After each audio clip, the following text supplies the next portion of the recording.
मंत्र पाठ करें। ओम सहना भवतु सहनौ भुनक्तु सह वीर्यं करवावहै तेजस्विनावधीतमस्तु मा विद्विषावहै। ओम शांति शांति शांति।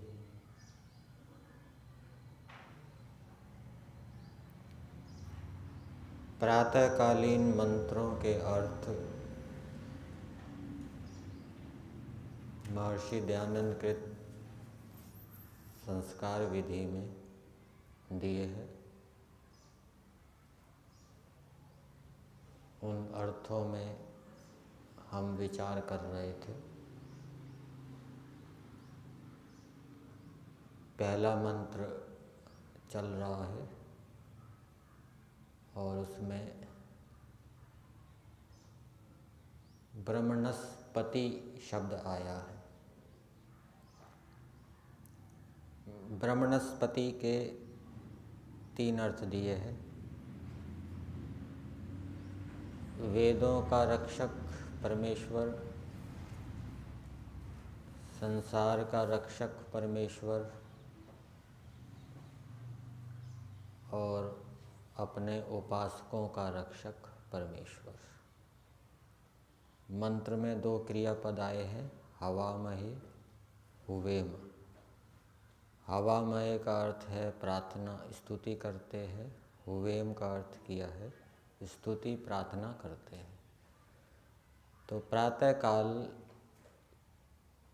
ब्रह्मणस्पति जो परमेश्वर है उसकी हम स्तुति प्रार्थना करते हैं। किस लिए प्रार्थना करते हैं, किस लिए स्तुति करते हैं?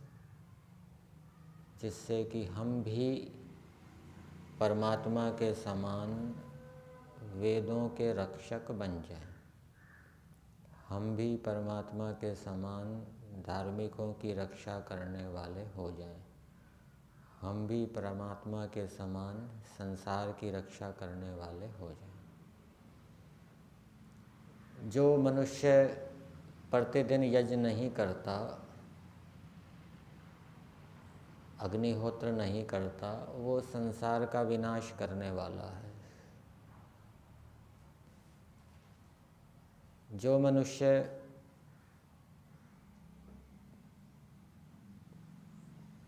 पशु पक्षियों को मारकर खा रहा है वो संसार का विनाश करने वाला है। जो मनुष्य पेड़ पौधों को काट रहा है, जंगल उजाड़ रहा है, वो संसार का विनाश करने वाला है। तो जितना हम वेदों के अनुकूल चलेंगे, वेदों के अंदर पंचमा यज्ञ का विधान किया गया है। जो बलि वैश्वदेव यज्ञ करता है, अग्निहोत्र करता है, अतिथि यज्ञ करता है, पितृ यज्ञ करता है, वो संसार की रक्षा करने वाला है। वो पितरों की रक्षा कर रहा है, वो पशु पक्षियों की रक्षा कर रहा है, वो अतिथियों की रक्षा कर रहा है। तो हम भी परमेश्वर के समान संसार की रक्षा करने वाले बने, वेदों की रक्षा करने वाले बने और परमेश्वर के जो उपासक हैं, धार्मिक व्यक्ति हैं, जिन ज्ञानी हैं, मुमुक्षु हैं, योगी हैं, विद्वान हैं, उनकी भी हम रक्षा करने वाले बने। इसलिए हम परमेश्वर की प्रातःकाल स्तुति प्रार्थना करते हैं कि हमें परमेश्वर ऐसा सामर्थ्य प्रदान करें। और वो सामर्थ्य कब मिलेगा? जब हम वेदों के अनुकूल चलेंगे, ईश्वर की आज्ञाओं का पालन करेंगे। फिर आगे दिया है प्रातः सोममुत रुद्रम हुवेम। सोम के 2 अर्थ दिए हैं संस्कार विधि में, अंतर्यामी और प्रेरक। अंतर्यामी का अर्थ किया जाता है कि परमेश्वर सबके अंदर बैठा हुआ नियमन कर रहा है। उपनिषदों के अंदर एक अंतर्यामी ब्राह्मण से संबंधी प्रसंग है। वहाँ पर परमेश्वर को अनेक पदार्थों का अंतर्यामी बताया है। ये पृथ्वी परमात्मा का शरीर है, परमात्मा इससे अलग है, इसके अंदर व्याप्त है और इस पृथ्वी के अंदर बैठा हुआ इस पृथ्वी का नियमन कर रहा है। इसी प्रकार से जल ये परमात्मा का शरीर है, परमात्मा इस जल रूपी शरीर के अंदर व्याप्त है और अंदर बैठा हुआ उसका नियमन कर रहा है। इसी प्रकार से अग्नि ये परमात्मा का शरीर है, परमात्मा इसके अंदर विद्यमान है, अंदर बैठा हुआ उसका नियमन कर रहा है। इसी प्रकार से वायु, इसी प्रकार से सूर्य और भी जितने पदार्थ हैं, विद्युत है। और फिर कहा जीवात्मा भी परमात्मा का शरीर है और जीवात्मा के अंदर परमात्मा व्याप्त होते हुए, विद्यमान होते हुए उसका नियमन कर रहा है। अर्थात परमेश्वर जीवात्मा का भी अंतर्यामी है।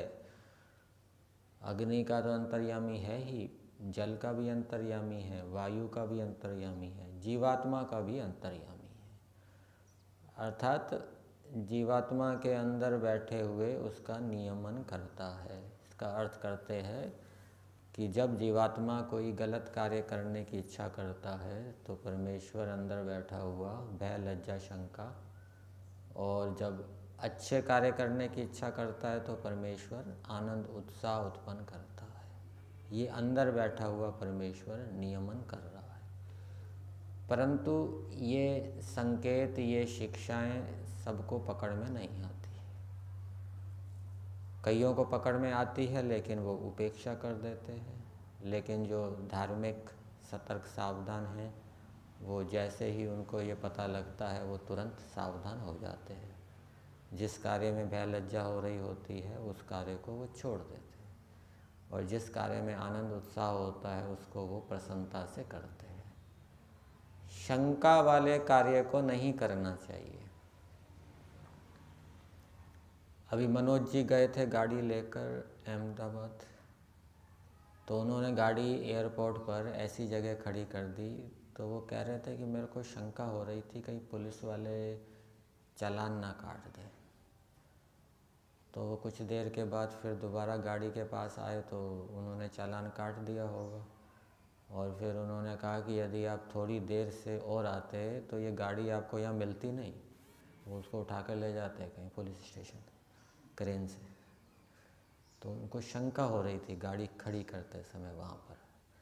तो जिस कार्य में शंका हो वो कार्य नहीं करना चाहिए। कभी कभी कोई पदार्थ ऐसा आ जाता है सामने खाने के लिए, उसमें शंका होती है ये खाऊं ना खाऊं, ये मेरे लिए लाभकारी होगा नहीं होगा, तो फिर वो नहीं खाना चाहिए। इसी प्रकार से बहुत से व्यवहार होते हैं, हम ध्यान देंगे तो पता लगेगा। तो यदि हम उन शंका युक्त व्यवहारों को करेंगे तो वो फिर हमारे लिए हानिप्रद हो जाएगा। तो उन कार्यों को नहीं करना चाहिए। ये ईश्वर की ओर से संकेत है। तो ईश्वर अंदर बैठा हुआ अंतर्यामी है सबका। ऐसे परमेश्वर को हम प्रातःकाल उसकी प्रार्थना करते हैं, उसकी स्तुति करते हैं।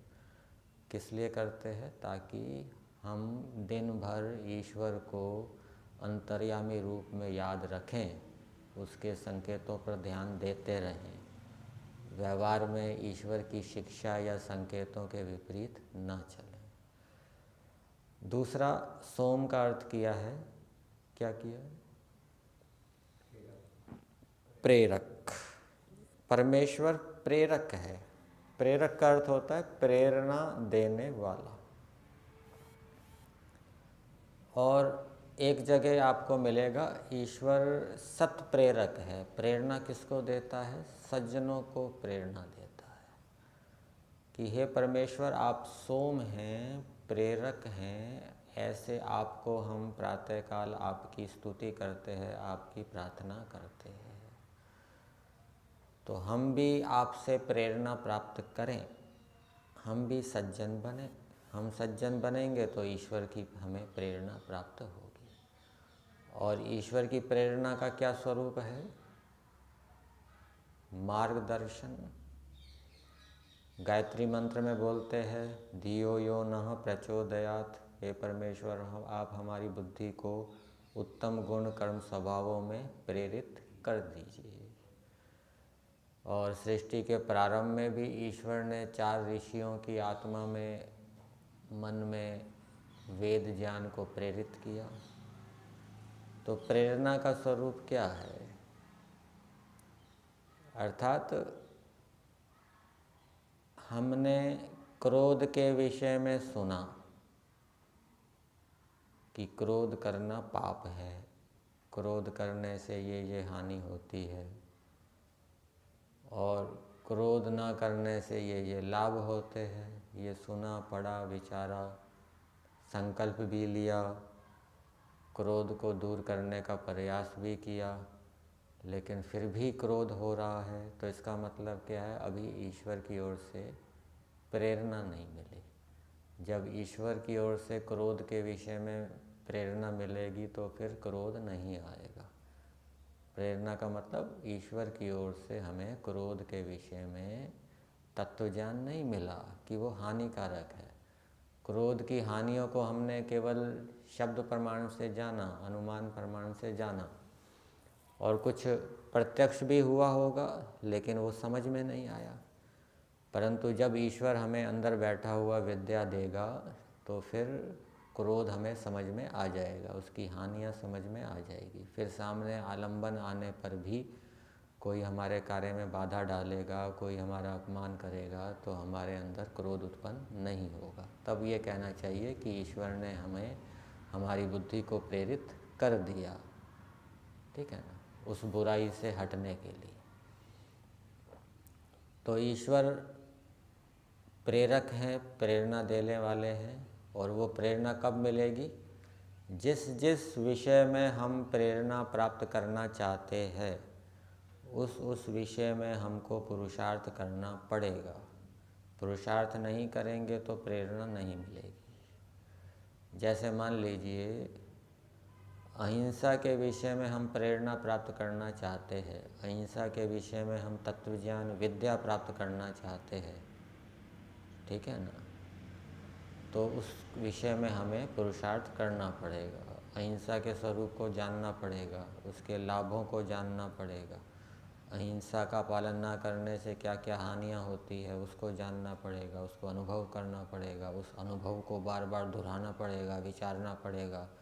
और व्यवहार के अंदर भी अहिंसा का पालन यथाशक्ति करना पड़ेगा। दूसरे योग के अंगों के साथ साथ ईश्वर की उपासना भी करनी पड़ेगी। ये सब करेंगे, इतना पुरुषार्थ करेंगे और ईश्वर से सहायता मांगेंगे कि हे परमेश्वर, हमें अहिंसा की सिद्धि प्रदान कीजिए, तब ईश्वर अहिंसा के विषय में तत्व ज्ञान देगा। फिर हम वैर भाव से छूटेंगे।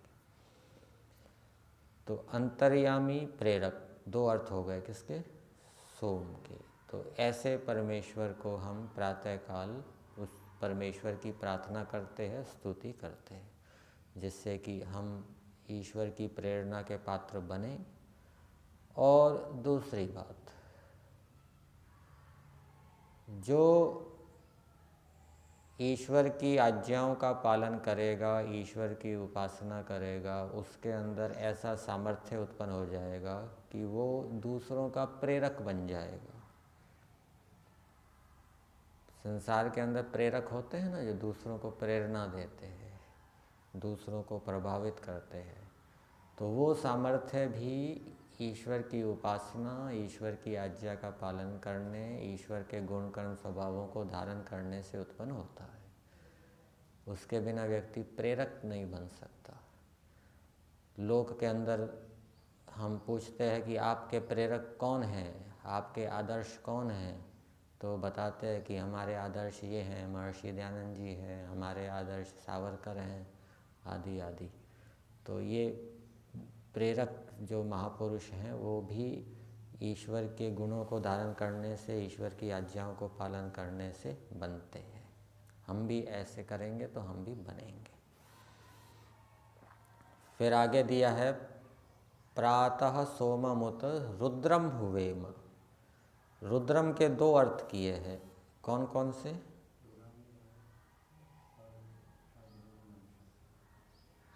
सर्वरोग नाशक और दुष्टों को दंड देकर रुलाने वाले। तो परमेश्वर रोगों का नाश करने वाले हैं, इसलिए परमेश्वर को रुद्र कहते हैं। हे परमेश्वर, आप रोगों के नाशक हैं, ऐसे आपको हम प्रातःकाल आपकी स्तुति करते हैं, आपकी प्रार्थना करते हैं।